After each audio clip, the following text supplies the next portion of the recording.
Good morning students. आज हम पढ़ने जा रहे हैं कक्षा 8वीं से हिंदी पाठ्य पुस्तक से पाठ 16 पानी की कहानी, जिसके लेखक हैं रामचंद्र तिवारी जी। आइए इस कहानी को देखते हैं। इस कहानी का सार क्या है और इस कहानी में पानी के बारे में क्या बताया गया है। तो आइए शुरू करते हैं पाठ का सार। लेखक आगे बढ़ा ही था कि बेर की झाड़ी पर से मोती सी एक बूंद के दो कण हो गए थे और वे दोनों हिल हिल कर स्वर उत्पन्न कर रहे थे। ओस की बूंद प्रसन्नता से बोली, मैं ओस हूँ। लोग मुझे पानी कहते हैं, जल भी कहते हैं। लेखक ने उसे झूठी कहा, क्योंकि कहीं बेर के पेड़ से भी पानी का फव्वारा निकलता है। पानी ने अपनी कहानी सुनाई। मेरे पुरखे हाइड्रोजन अर्थात हाइड्रोजन और ओसजन अर्थात ऑक्सीजन नामक दो गैसें सूर्यमंडल में लपटों के रूप में विद्यमान थे।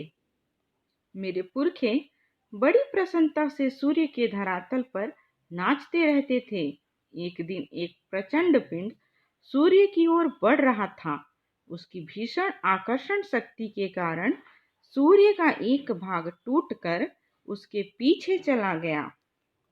सूर्य से टूटा हुआ भाग इतना भारी खिंचाव संभाल न सका और कई टुकड़ों में टूट गया। उन्हीं में एक टुकड़ा हमारी पृथ्वी है। प्रारंभ में यह एक बड़ा आग का गोला थी, फिर एक ग्रह ठंडा होता चला गया। अरबों वर्ष पहले हाइड्रोजन और ऑक्सीजन की रासायनिक क्रिया के परिणाम स्वरूप जल बना है।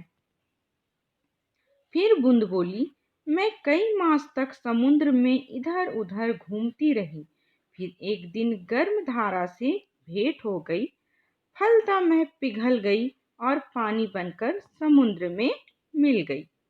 पहले पहल मुझे समुद्र का खारापन बिल्कुल नहीं भाया, अब सहन होने लगा है। फिर मैंने गहरे में जाना शुरू किया।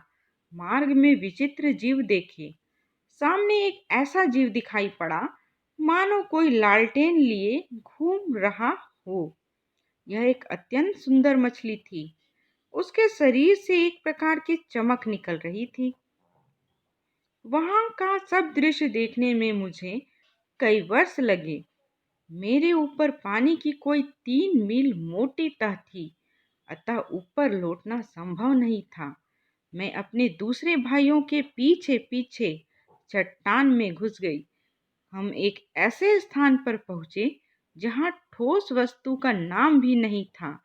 बड़ी बड़ी चट्टानें लाल पीली पड़ी थीं। फिर एक ऐसा स्थान आया जहां पृथ्वी का गर्भ रह रह कर हिल रहा था। एक बड़े जोर का धड़ाका हुआ और हम बड़ी तेजी से बाहर फेंक दिए गए। हम ऊंचे आकाश में उड़ चले। हमें पता चला कि पृथ्वी फट गई है और उसमें धुआं, रेत, पिघली धातुएं तथा लपटें निकल रही हैं, जिसे हम ज्वालामुखी के नाम से जानते हैं। यह दृश्य बहुत ही शानदार था। लोग इसे ज्वालामुखी कहते हैं, जैसा कि आप चित्र में देख सकते हैं। बहुत से भाप जल कणों के मिलने के कारण हम भारी हो चले थे और नीचे झुक गए और एक दिन बूंद बनकर नीचे कूद पड़े। हम लोग इधर उधर बिखर गए।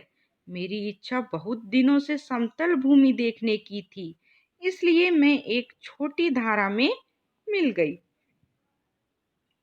बहते बहते मैं एक दिन एक नगर के पास पहुंची। मुझे एक मोटे नल में खींच लिया गया। मैं कई दिनों तक नल नल घूमती रही।